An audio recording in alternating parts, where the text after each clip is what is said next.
just hit this button just in case. Oh, I wasn't recording. I was broadcasting, but I wasn't recording. Okay, so I'm Maribel Blue. I'm your host, and we're going to be celebrating Jeanette's birthday later tonight, Moulin Rouge style. That's why we have all the feathers and the whip that's hiding in the feathers. And you know, if you log on to kinkymagazine.com, we have the all-male review issue that is up right now. You can enjoy all of the men that I interviewed for this issue. Yum, yum. That's all I could say. They're definitely smart. They're business savvy.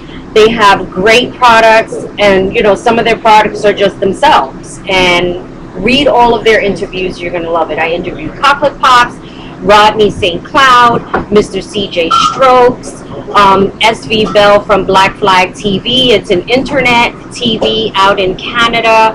My buddy Derek Soto, Pepper Negron, who are photographers. Thinning the Herd, Blackwater Rising. Oh my God, I'm trying to remember all the bands that I interviewed.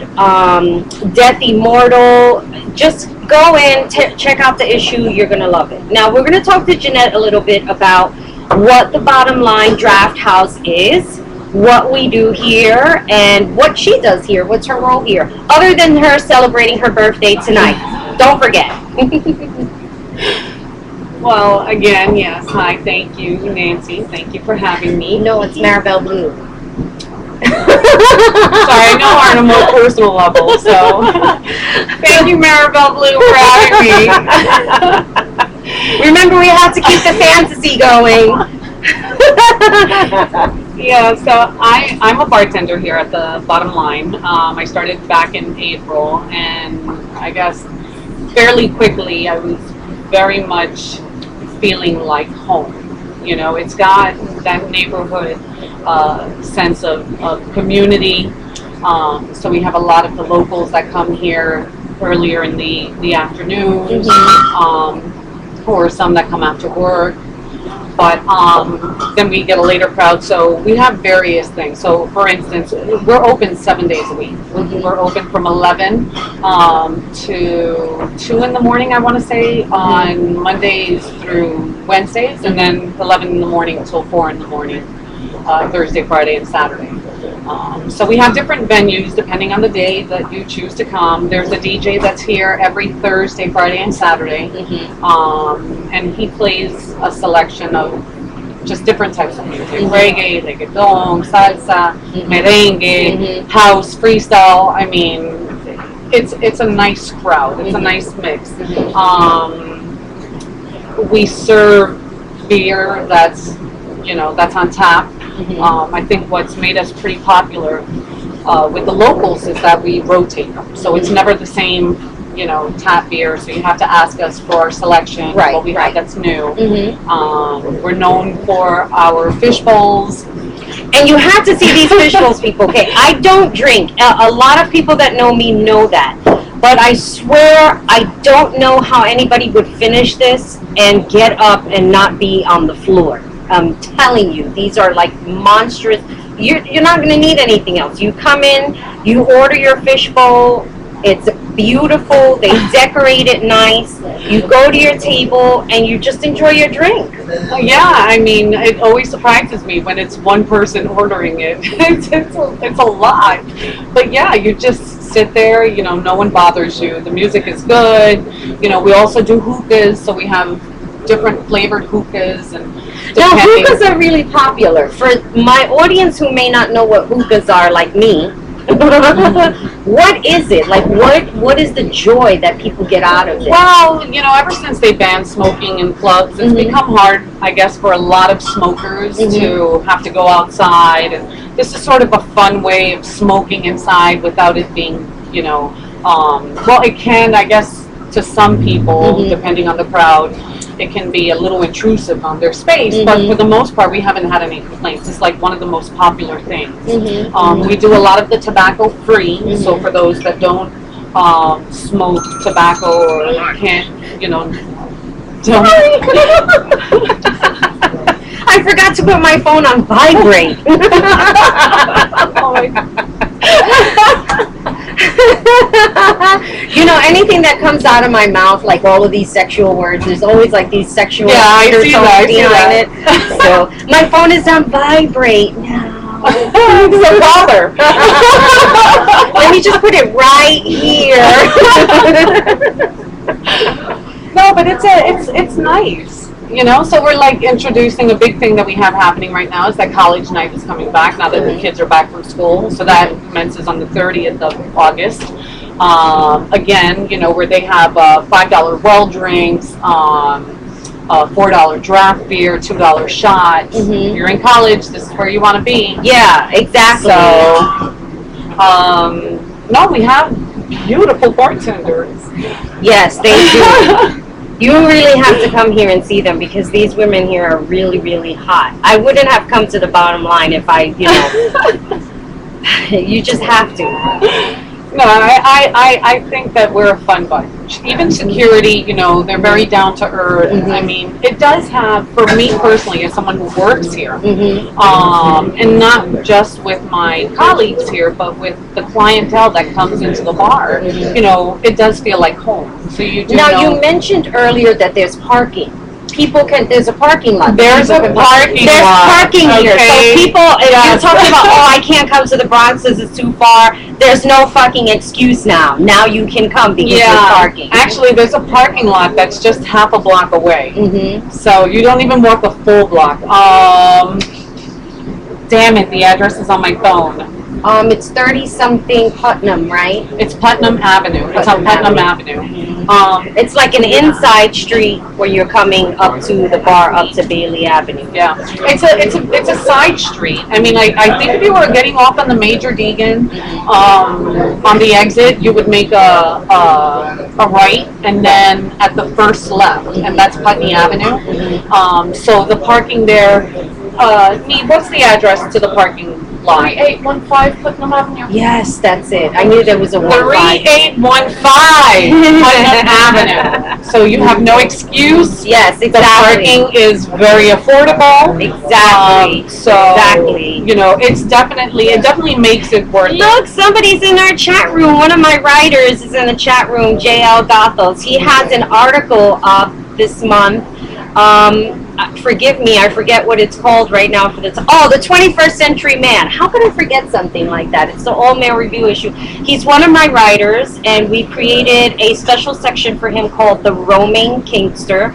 So be sure to check out his article this month called The 21st Century Man. Now, tonight you're going to be celebrating your birthday. I am. What made you come up with the Moulin Rouge style? Like, what's that all about? Honestly, you know, this is my last year in my 30s. This is the best that I felt in a very, very long time. I think that at 39, I'm pretty comfortable with my sexuality. Yeah. So I wanted to throw a party that would sort of express that vibe that I always feel. And what better way to do that than to keep it risque, but still on the safe side. Right. We'll call it Moulin Rouge, and you know, I think it's going to be a great night. We have gifts for the best dressed lady. Yes, and I'm also going to be giving away a gift. I have to go home and get it, but I will, because this is not a giveaway. This is for, in celebration of the all-male review issue, for all those males that are looking for something special. Right? Does it heat up too?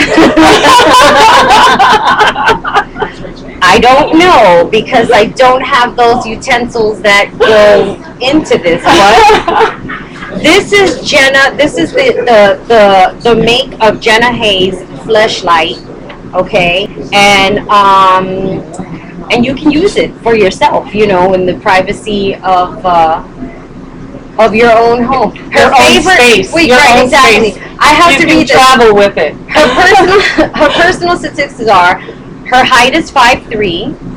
She weighs 98 pounds. I don't know how that's possible, but that's what it says here. I'm just reading what it says here. Her bra size is 32B, not like mine, which is a nice full C here. Her favorite position is doggy and her hometown is Fullerton, California. So, you know, Is that supposed to be a replica of her inside? this is a replica of her inside. So you don't get the whole thing. You just get the most important part that you need. Hi! My other guest, Coach Crystal, has also logged on. Hi, Coach Crystal. So if you want this, it's $70, and I will include all types of lotions and lubes just for you, and you know, and whatever you decide to do with this. Please don't write to me and send me any details.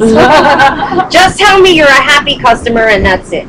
So getting back to your Moulin Rouge birthday event, and you were talking about the comfortability with your sexuality, and so go on.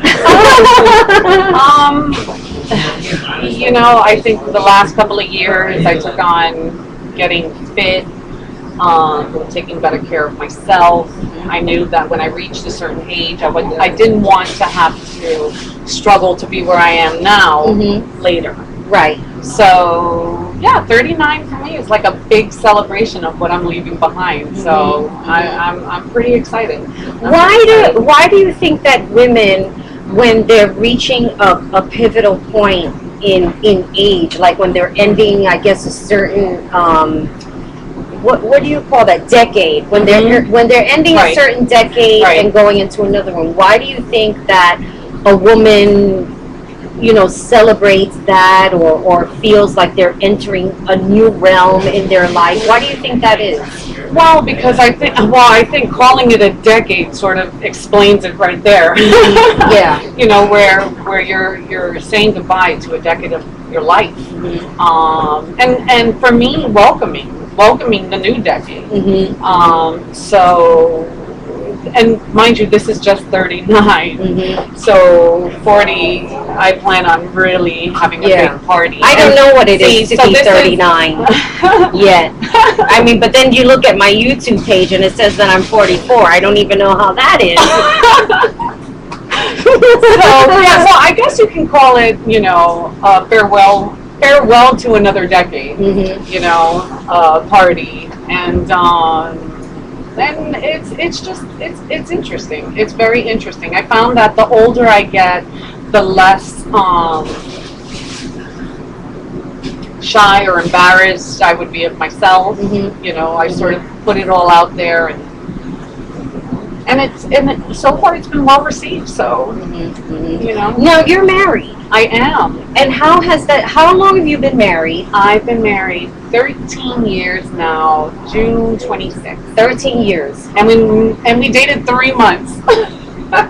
That's still not bad. I mean, you can't define the time of love or whatever. If you felt that it was right, then it was right. Right. How has your married life has been for you? My married life, I sort of compare it to any relationship in my life. Yes, we share a union, but we're still two individuals. So I think we try to always remind ourselves that we although we are a unit, we are individuals. So, and that's helped us quite a bit, because then we understand each other better versus us trying to make assumptions on how someone else is feeling, because this is how I'm feeling, so why are you not feeling this way? Right. So it's been nice. I mean, I can honestly say that I feel like I just met him a few months ago. So that's always nice. So I can see another 10 years. Yeah, easily. I mean, unless he misbehaves, then he's got to go. That's true love. I don't know what that is. I mean, he's the closest friend that I have right now. So that's probably what keeps us so strong. Have you ever had women come to you and share their horrors of dating and what that's like? All the time. All the time. I get it all the time. I mean, what do you say to them? Like, what would you advise them? It depends on what they're telling me, I guess. You know, I think that a common mistake that we make as women is that we make this sort of invisible list of what we expect to find in a guy, and that list is usually so, you know, the standards are so high that, you know, any guy walking into that is already dead in the water. So I always tell my friends, you know, pick 5 things. Pick 5 things that you absolutely want in a guy. Clean teeth. Right. Whatever your 5 things are. Clean nails.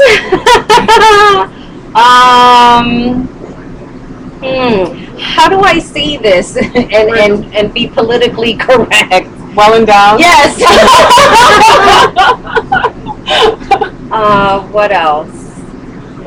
That's 3 so far. But I don't she's think got I'm a lot of asking- thinking to do. I mean, some people usually have a hell of a lot more than 3, and I just tell them to shave it down to, or you know, from that 5, shave it down to 3 that you absolutely cannot live without. Right. You know, and if you get 3 out of the 5, you've already gotten more than half of any one thing in a partner. So Honesty. That's 4. yeah, And consistency. Yeah. That's one of the things that I always look for in a relationship. A man has to be consistent. Mm-hmm. I was advising somebody not too long ago, and I said, you know, there are 2 forms of consistency. There's the consistency where you know that a man wants you and he's interested in you because he'll pursue you. Mm-hmm. And then there's the flip side to consistency where, you know, if he's consistency lazy, or if he's consistent in saying bad things, or just there's a level of consistency that people have. Like, I'm good with procrastination, so I'm consistent with that.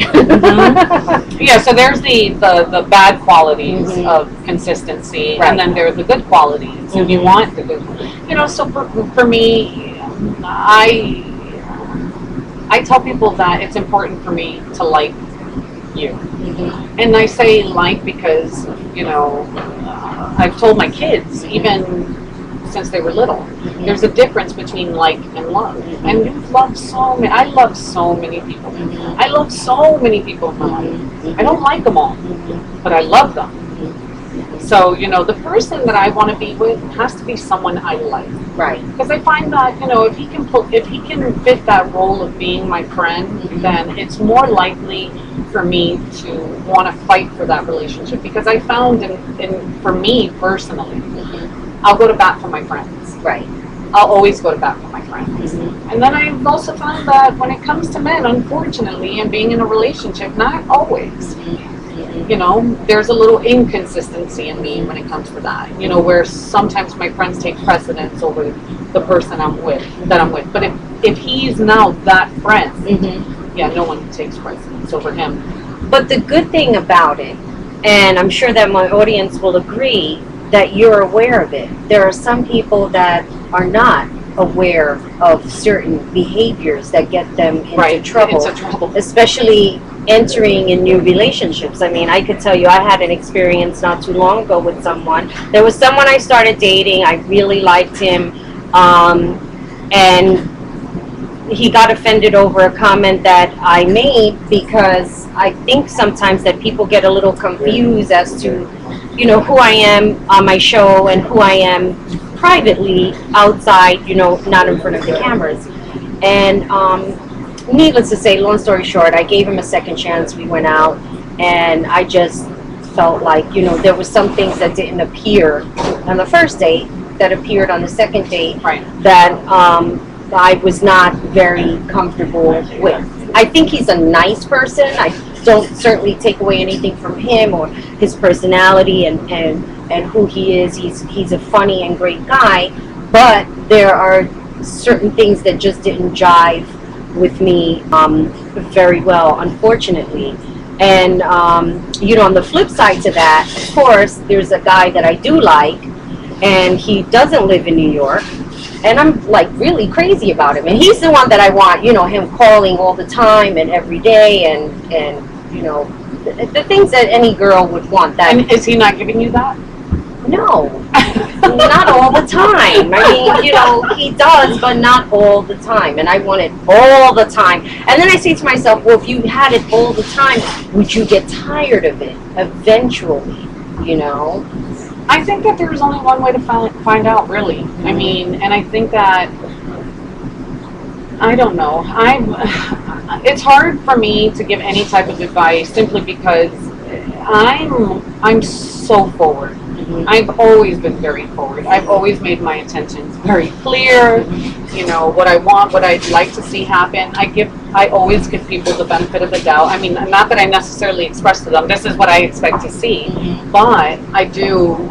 You know, I'm always very clear. Just this is where I am. This is where I stand. Right. So, then for me, I guess because I find that I want to apologize for myself a lot because I do that too. I shouldn't have to be sorry. So to avoid being sorry, I'll put my cards on the table right from the beginning, and then if it doesn't work out the way I had said it would be, then it's on you because I made my intentions clear. So, you know, then I just kind of like walk away like, all right, well, how sad. Boo boo, bye bye. Right. Not that I have to even do that anymore, because that was a whole nother life before I was married. Right. Well, I think as women, we learn a way to find ourselves and who we are on a daily basis. It's, you know, it's like with everybody. You're on your journey. You're doing what you're doing. You're going through what you're going through. We're not perfect beings. And, you know, there are some beings that just don't belong together. Let me just say that again. If you didn't get it the first time, and the second and third and fourth time. Yeah, no, I mean, I think I thought I was well. I was doing well when I was on my own, and I was single, and I found that, you know, as a person, he compliments me. He's made me a better person. He's made me a better woman. Right. You know, so there's a lot to be said about that. And to be able to feel like, wow, okay, the person that I'm with, you know, not that he defines me, but he definitely has improved me. So, you see, that reminds me of, I keep tripping over my shoes on the chair. There's a guy who randomly posts on my Facebook, and every time he does, all of the girls like chime in and agree with everything that he says. Not too long ago, he put up a picture of a big ass spider, and one girl chimes in, "She's beautiful." And I felt like writing, "Listen, bitch, I saw one of them face to face when I went to his house like 2 weeks ago to fuck him. So what are you talking about? She's beautiful. Are you stupid? You know, like, get a fucking life. Like, if you saw that spider face to face, you'd be like screaming like an asshole. And I don't understand why she's a Facebook groupie. Yeah, I mean, what it's it like is. some women, you just need to get a life. Like, you know, why are you agreeing with everything that a man says? You have your own brain. Use it. Well, some of them don't. So. Well, you know, and if you ask my husband, he hates it. He hates it. He tells me, and we can have like the biggest arguments, only so that he can end up apologizing. And says, yeah, you were right. You know, and it's just, and it's not because I am always right. It's just that I'm not always going to agree. And usually when I disagree, it's because I'm trying to be sensible. You know, so men, you blow up too fast. Emotions are like all over the place most of the time. Yeah. Like there's not a lot of thinking before speaking. No. No. And I know I have 4 men at home. My husband, my 3 sons. So I got 8 minutes left on my battery. Where's my plug? Okay, listen. We have 5 minutes left. So I'm going to use these little bit of minutes because my plug is somewhere, and hopefully the laptop won't turn off while I'm talking. Next week will be the full show. Chuck Platinum is going to be here. I'm going to have a guest co-host with me. It's going to be completely different from the way it looks now. Like I said, this is like guerrilla style, documentary, pre-show, KEM Top Talk. So be here next week, 8 p.m. We're out here in the Bronx, so you can actually come here and be a part of the show. 3648 Bailey Avenue. Exactly. So we'll be back next week. This is Maribel Blue signing off, and we'll see you next week. Bye. Oh, you can come here to the party Yes, too. please, by all means, everyone is welcome. Yes, come down, come down. I'll be here. Bye, everybody.